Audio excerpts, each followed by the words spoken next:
Welcome to everyone. पूर्व class रे आमे पढ़ी आम ओडिया व्याकरण गोटे विभाग ताहा थिला तद्धित। तो वर्तमान क्लास रे आमे पढ़िबा आम ओडिया व्याकरण कारक एवं विभक्ति। ओडिया व्याकरण यही सब विभाग गुड़िक जहाँ सब क्लास कराउछि ताहा आमर जो पिलामानकर एनसीईआरटी पिलामानकर पाठ्यक्रम निमंते उपयोगी, स्पेशली नवम श्रेणी पिलामानकर निमंते उपयोगी एवं ता सहित आम राज्य सरकार द्वारा अनुष्ठित करा जायथुवा जे कोनोसी प्रवेशिका परीक्षा ता सहित समस्त जो रिक्रुटमेंट रही जो ओडिया व्याकरण आसुची सब रिक्रुटमेंट गुड़िक उपयोगी। विशेषकर देखा गले आमर नॉर्मली जेटी आरएसटी ओएवी सीएसटी ता सहित आमर आसवाक जाउछि जूनियर टीचर एवं आरआई एसआई जे कोनोसी मध्ये ओडिशा सरकारंकर परीक्षा रही एवं सेतिरे ओडिया व्याकरण आसुची समस्त परीक्षा गुड़िक यही क्लास गुड़िक उपयोगी। तो यही नुआ नुआ क्लास करवा पढ़ाई कि आम चैनल टी को प्रथमे सब्सक्राइब करनी सर्वप्रथमे नोटिफिकेशन आपन को जीव।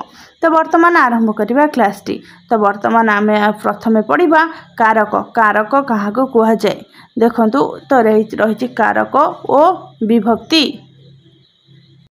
कारकर केते गुड़िए उदाहरण दि जाइए देखा देखु एठार उदाहरण टी रही राजा प्रभातर भिक्षुक मानू राजकोषर स्वहस्तर गाई गुड़िक दान कले।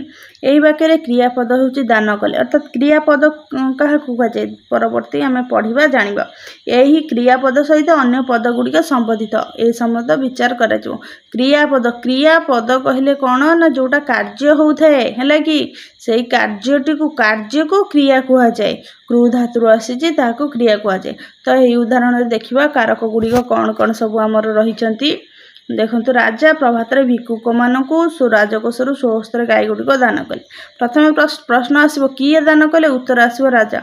तो जो किए बोलिकी प्रश्न पचारे उत्तर जहाँ आसो ताहा हम कर्ता। कर्ता कर्ता अर्थात जहाँ साहाय्य कार्य संपादन कराउछि।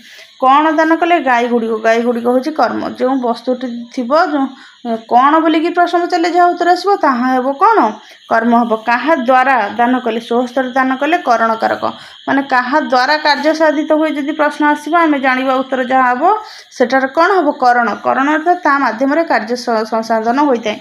क्या को दान कले भिक्षु मानक संप्रदान अर्थात जी दान पाइले जी दान नेले ताको कौन कह संप्रदान कारक बोलिकी कह। क्यों ठारू दान कले राजकोषर अर्थात क्यों स्थान कहले जो जहाँ उत्तर आसो सेठार कौन हम सेठार अपदान कारक हम।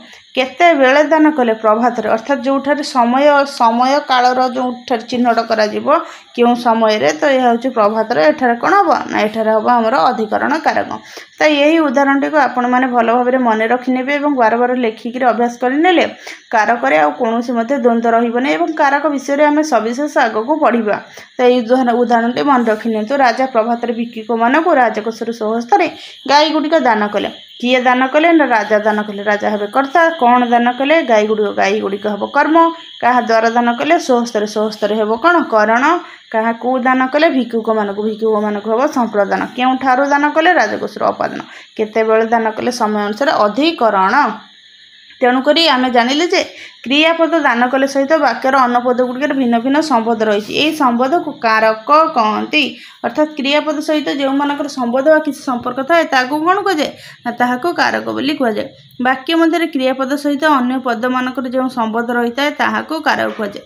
तो यदि कारकर संज्ञा पचरा जाए तो एठार आम जाना जे संज्ञा हूँ वाक्य मध्य क्रियापद सहित अन्य पद मानकर जो संबोध रही है ताकू कारक कह जाए। तो ये कारक केते प्रकार वर्तमान आम जाना कारक हूँ 6 प्रकार यही संबोध यही संपर्क हूँ 6 प्रकार। ये 6 प्रकार हूँ आधार करी 6 गोटी कारकर परिकल्पना कराई।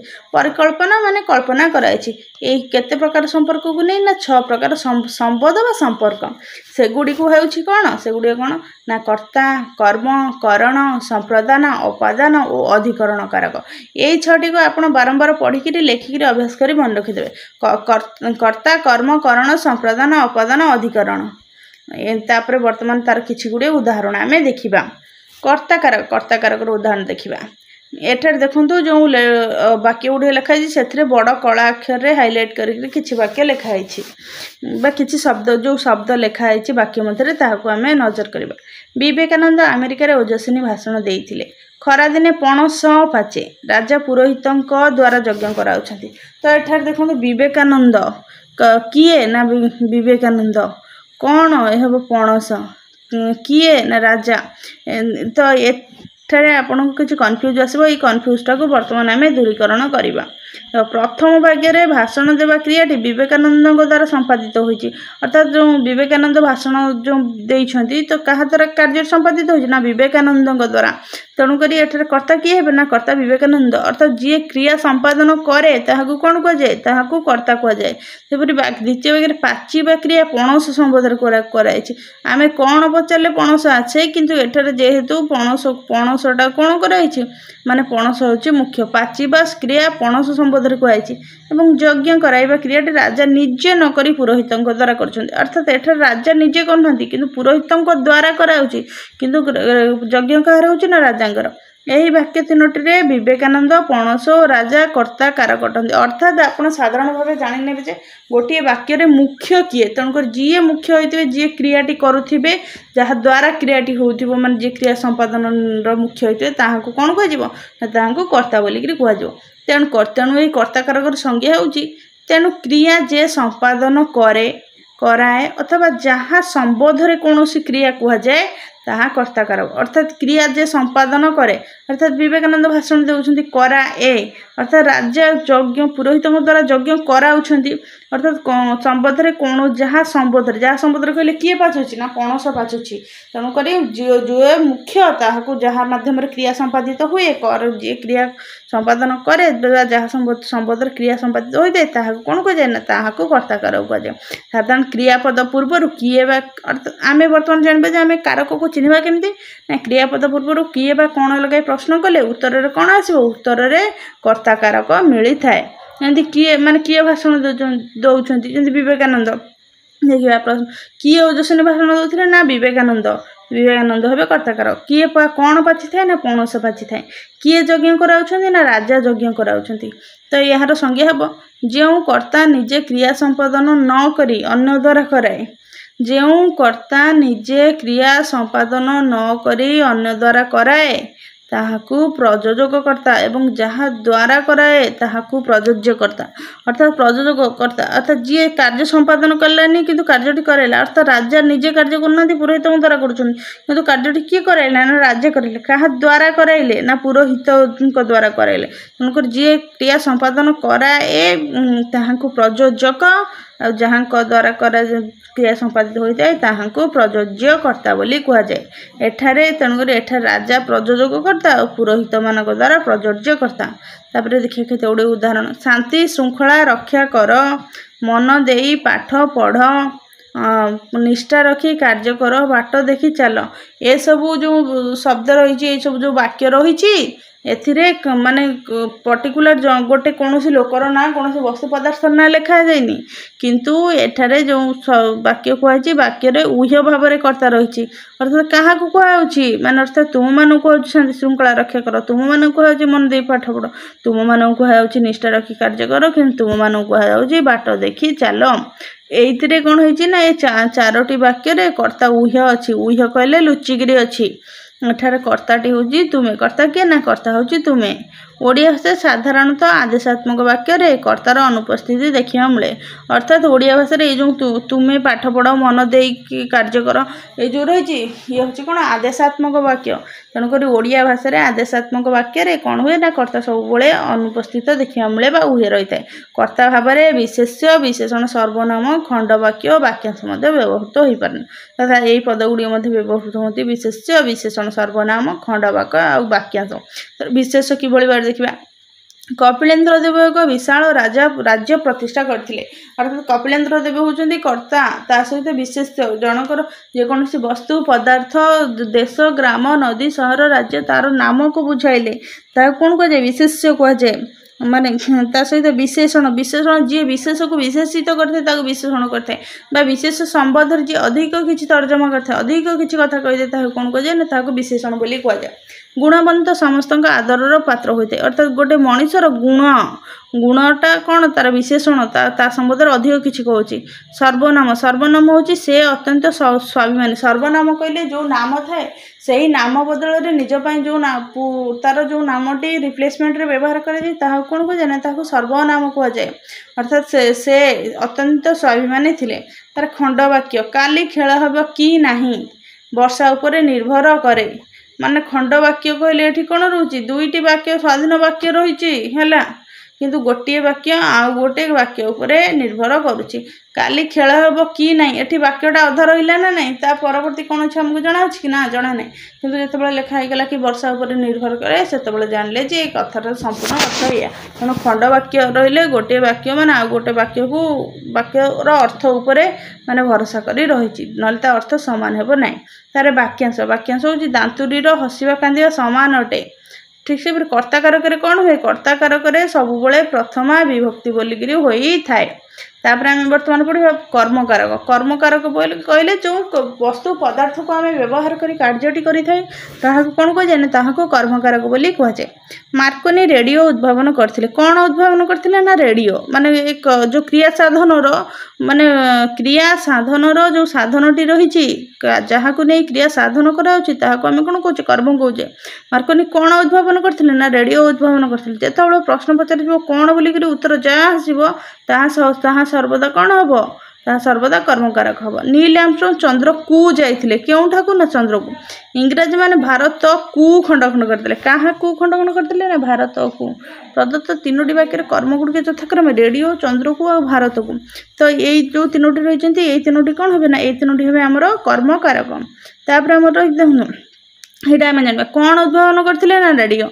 केउठी को जाइए चंद्र को क्या को खंड खंड करते भारत को एटा रेडियो चंद्र को और भारत को कर्मकारक कहीं नहीं कार्य साधित हो तेणुक ये कर्मकारक संज्ञा हूँ कर्तार क्रिया साधन रे जहाँ अभिलषित ताहा कर्मकार अभिलषित बोलिकी कहले जहाँ इच्छा थाए जहाँ अभिलाष थाए ताहाको कौन कहुए ताहाको कर्म बोलिकी कहुए वाक्य ताहाको कर्मकारक बोली कहुए देखिए कर्मकारक केउठार व्यवहार होउची साधारणतः क्रियार पूर्वरु जो क्रिया जो कार्यटी जो चली से कार्यर पूर्वर लगे तो जिते आम प्रश्न पचार कौन क्या केउठी को लगाइले उत्तर कौन मिले ना उत्तर रे कर्मकारक मिले तापर ये वाक्य देखा आ गोटे उदाहरण शिक्षक छात्र को प्रश्न पचारिले शिक्षक क्या प्रश्न पचारिले ना छात्र को प्रश्न पचारिले वाक्य छात्र को आ प्रश्न दुई गोटी कर्म अटंती एठारे कर्म दीटा आसीगले ना नाई एठी तो कर्ता तो अच्छा शिक्षक अच्छा कौन क्या पचारे उत्तर जहाँ आसो ताहा हम कौन कर्म हम कि एठार दीटा कर्म अच्छा छात्र को अच्छा प्रश्न अच्छा तेणुक ये दीटा कर्म अच्छा ना ना तो दीटा कर्म मध्य देखा कौन गुटिक मुख्य कर्म एपरी क्षेत्र में कौन हुए ना गोटे कर्म को मुख्य कर्म आ गोटे कर्म को कौन कहुए गौण कर्म बोली कहुए मुख्य कहले माने मुख्य जे थाए गौण कहले पछरे जे थाए एठारे छात्र को होउची गौण कर्म और प्रश्न होउची मुख्य कर्म माने मुख्यटा किए ना मुख्य हूँ प्रश्न क्रिया दिकर्मक होते जो कर्मटी अन्य कारक स्थान में प्रयुक्त होता है ताहा गौण बा अप्रधान अपरटी मुख्य बा प्रधान कर्म अटे तो आम जान दीटा कर्म मुख्य कर्म गौण कर्म ये भाव में मुख्य कर्म और गौण कर्म आम चिन्हवा तापर रही आमर विशेष्य सर्वनाम और विशेष्य परिवर्ते व्यवहृत जेकोसी पद बा पद समष्टि कर्म पद रूपे व्यवहृत हो पारती अर्थात यही शब्द मानकर कौन हुए ना यही शब्द मानकर परिवर्ते ये कौन व्यवहृत हुए ना कर्मपद रूपे पद समष्टि कर्मपद रूपे व्यवहृत हुए तथा से कहीं पद त्याग कले मु जाने अर्थात जाने क्रियार कर्म होची से कहीं पद त्याग कले अर्थात ये गोटे क्रियार कर्म कौन माने कहीं से पद त्याग कले गोटे वाक्य एठारे कर्म रूपे व्यवहृत होची तेणुक कर्मकारक क्यों विभक्ति व्यवहार कराए ना कर्मकारक द्वितीय विभक्ति आमर संस्कृत भाषा रही कर्तरी प्रथमा कर्मणि द्वितीया करणे तृतीय कर्ता कर्म करण संप्रदाने चतुर्थी अपादाने पंचमी तापरे षष्ठीटा हूँ संबोध पद निमंते षष्ठी तापरे आमर भावे सप्तमी यही भाव में आमर कारक सहित कौन हुए ना विभक्तिर व्यवहृत होता है तार बर्तमान आम जाना करण कारक क्या कहुए करण कारक कहले जो वस्तु पदार्थ जहाँ कार्य साधन सहायक होता है जहाँ माध्यम कार्य होता है ତାହାକୁ କ'ଣ କୁହାଯାଏ ନା କରଣ କାରକ କୁହାଯାଏ। ତାପରେ ଇଏ ଆମର କ'ଣ ହେଉଛି ନା ଆମର କର୍ତ୍ତରୀ ପ୍ରଥମା, କର୍ମଣୀ ଦ୍ୱିତୀୟା, କରଣେ ତୃତୀୟା। ତ ଏଠାରେ ଆମର ତୃତୀୟ ବିଭକ୍ତି ହେବ ସବୁବେଳେ। ଦେଖିବା, କାଠୁରିଆ କୁରାଢ଼ୀରେ ଗଛ କାଟୁଅଛି, ଲୋକଟି ଜାଲରେ ମାଛ ଧରୁଅଛି, ସେ କଲମରେ ଲେଖୁଅଛି। ତ ଏଠି କ'ଣ ହେଉଛି, କାହା ଦ୍ୱାରା କାର୍ଯ୍ୟ ସାଧିତ ହେଉଛି, ଯାହା ଦ୍ୱାରା କାର୍ଯ୍ୟ ସାଧିତ ହେଉଛି ତାହା ହେବ କରଣ କାରକ। ପ୍ରଶ୍ନ ଆସିବ କାହା ଦ୍ୱାରା କାଟୁଅଛି ନା କୁରାଢ଼ୀରେ, କାହା ଦ୍ୱାରା ମାଛ ଧରୁଅଛି ନା ଜାଲରେ, କାହା ଦ୍ୱାରା ଲେଖୁଅଛି କଲମରେ।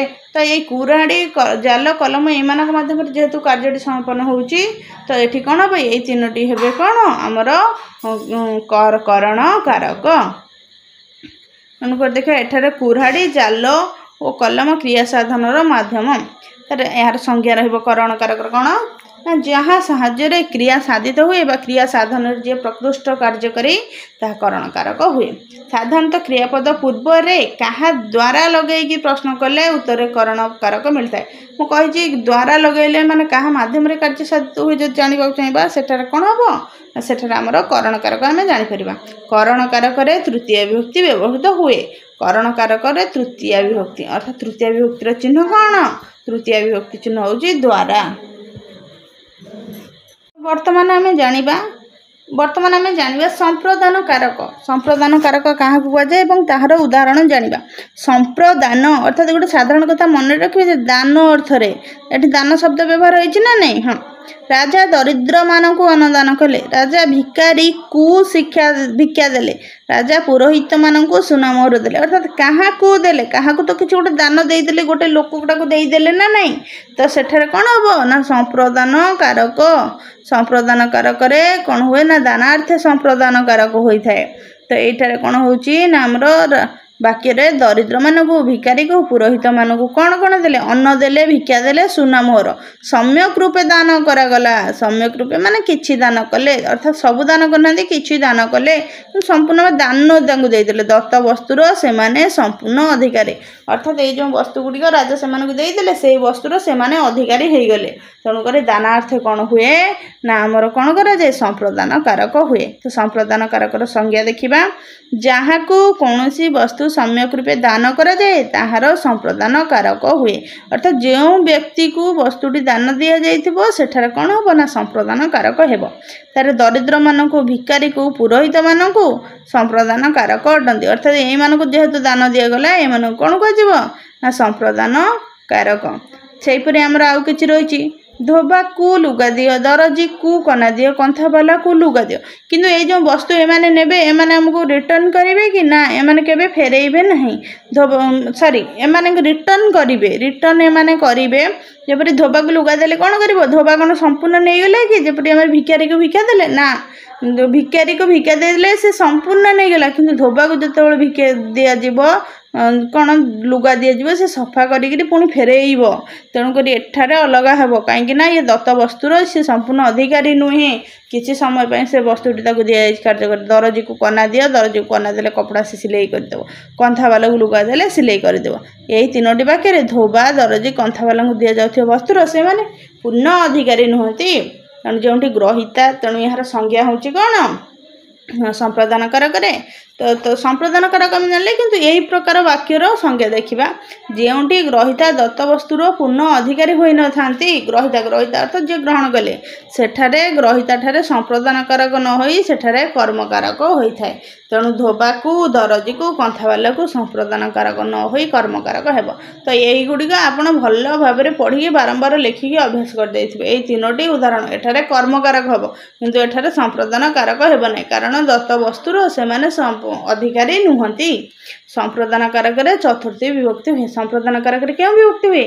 ସମ୍ପ୍ରଦାନ କାରକରେ ଚତୁର୍ଥୀ ବିଭକ୍ତି ହୁଏ।